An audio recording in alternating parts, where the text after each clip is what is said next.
Hello everyone, welcome to Eye on Africa. Here are your headlines on this Monday.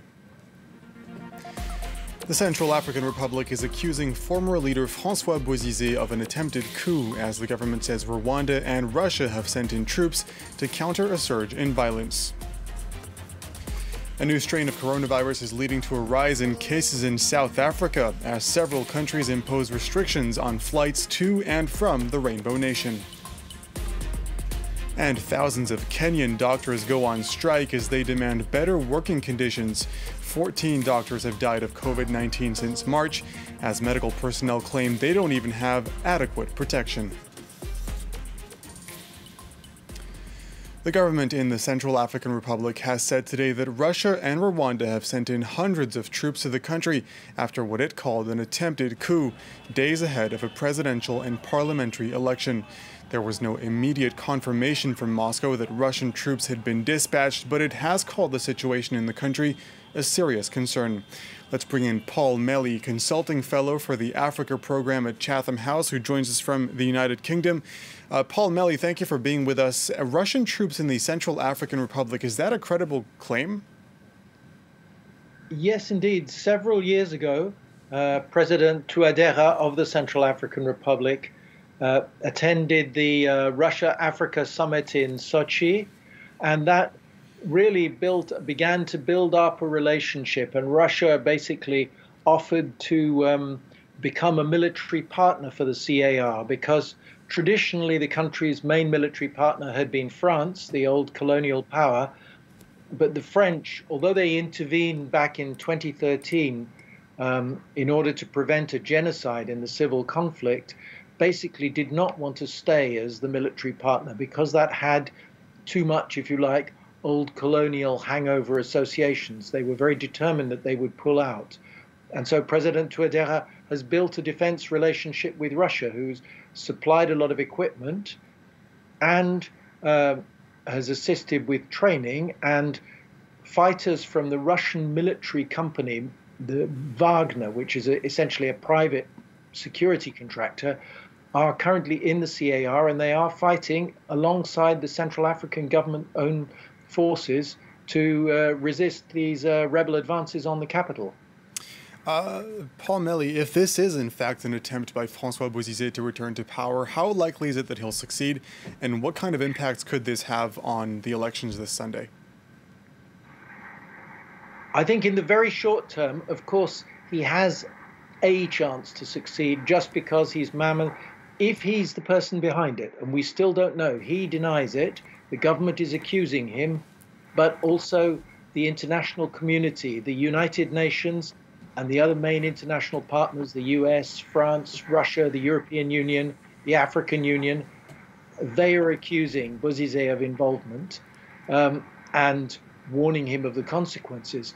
And if he is behind it, he has a small military chance. But given the size of the UN force there's a very big United Nations peacekeeping force, which includes some troops who were really trained in what you might call active combat duty there, as well as the Russian mercenaries, as well as the Rwandan forces that are reported to have arrived, and the Central African government's own forces. So probably it won't succeed, but it could be quite disruptive for a number of days. And the government and the UN are determined that the election should go ahead. It's scheduled first round for the 27th of December.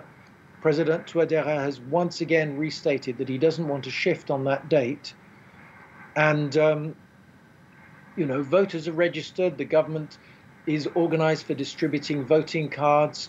The process did appear to be on course, and civilian politicians are continuing to campaign for the election. So the most likely outcome is a situation where, although the rebels make conditions very difficult in the west of the country, in many other areas and in Bangui, the capital, voting goes ahead. All right, Paul Melly, consulting fellow for the Africa program at Chatham House, thank you very much for your input. As Europe shuts down travel to and from the UK because of a highly contagious strain of coronavirus, several European countries have also put in place restrictions on travel to South Africa because of another variant that is driving infection numbers up there. Researchers say the 501.V2 variant of COVID-19 is behind a significant number of new cases in recent weeks. For more, let's go to Cape Town to speak to France 24's Emzy Ferreira. Emzy, first of all, the restrictions on flights to and from South Africa began piling up over the past 48 hours. Well, we've so far seen 6 countries impose travel bans on South Africa since the discovery and the widespread detection of the coronavirus variants here. Now, for the moment, these are Israel, Turkey, Germany, Saudi Arabia, Switzerland and Mauritius, with Sudan likely to join the list.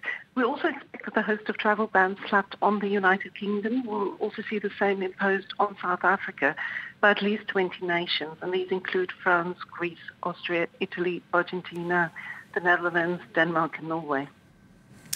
Just like in the UK, this move toward restrictions for South Africa is said to be out of an abundance of caution. But what do we know so far about this particular variant? And are authorities there concerned about the potential effects? Well, there's a measure of alarm about it here. We had a report from the Health Ministry earlier this evening indicating that there's been another 8,789 new cases in the past 24 hours and another 216 fatalities. Most of these were in the Eastern Cape, which is where the first instances of the new variant were detected. So these are now believed to have spread throughout the country.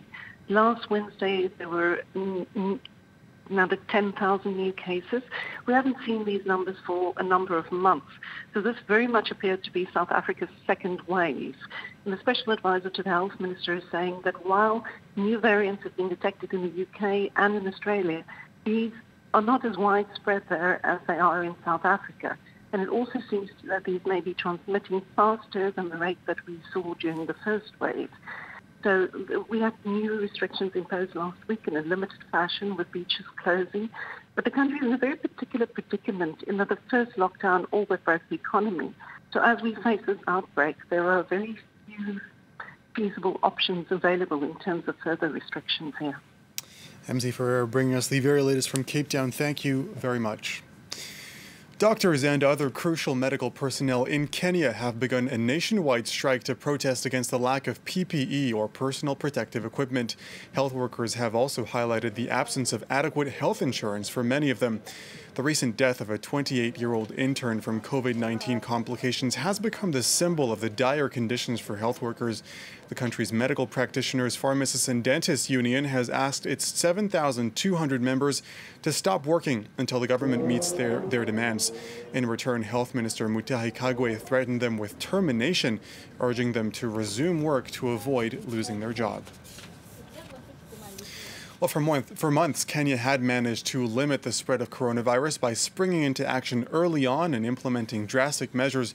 But the restrictions on movement and the closure of schools had severe effects on millions of people. France 24's Mukelo Halachwayo has that part of the story. In Kenya, lockdown measures were introduced to contain the spread of the disease in March, shortly after the first case was reported. More than 1 million people lost their jobs, and casual workers were hardest hit, as one of the restrictions, the dawn till dusk curfew, meant people had limited opportunities to find work. Another COVID-19 restriction introduced by the government was the closure of schools. Millions of children stayed home. In slum areas of Nairobi, this presented a particular problem for young girls. It was reported that over the first 3 months of the lockdown measures, there was a huge rise in unintended teen pregnancies. We featured a story of a young girl, Elizabeth, who fell pregnant after offering a boy sex for money. She was 3 months pregnant when we met her.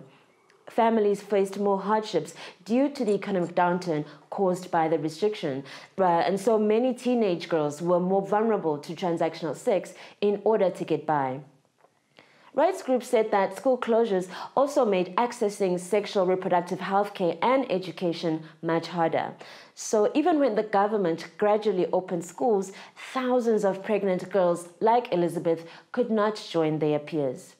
In Kenya, the high rates of teen pregnancies have long been a social challenge. Other factors that added to the rise to the COVID-19 related teen pregnancies include the lack of funding for reproductive health and family planning organizations who have really struggled to remain open during this time.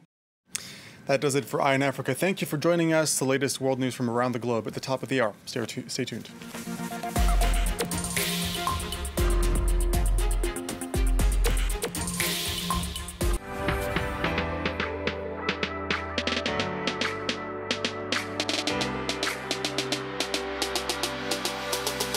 Hello. It's been 7 years since the 51% of France 24 has been reporting on the women who are reshaping our world. In 2020, the push for equality continues, especially as the pandemic threatens to roll back decades of progress on women's rights. À l'occasion du 7e anniversaire de notre émission, nous vous proposons une édition spéciale sur les 4 antennes de France 24 qui vous fera voyager à Madagascar, en Inde, en Égypte et au Chili. حيث نذهب لنتعرف على نساء تميزن بنضالتهن في سبيل المساواة. No se pierda este programa en el que pondremos el foco en las mujeres activistas que luchan por nuestros derechos. Watch our 51% special on the new Voices of Feminism on France 24 and France24.com.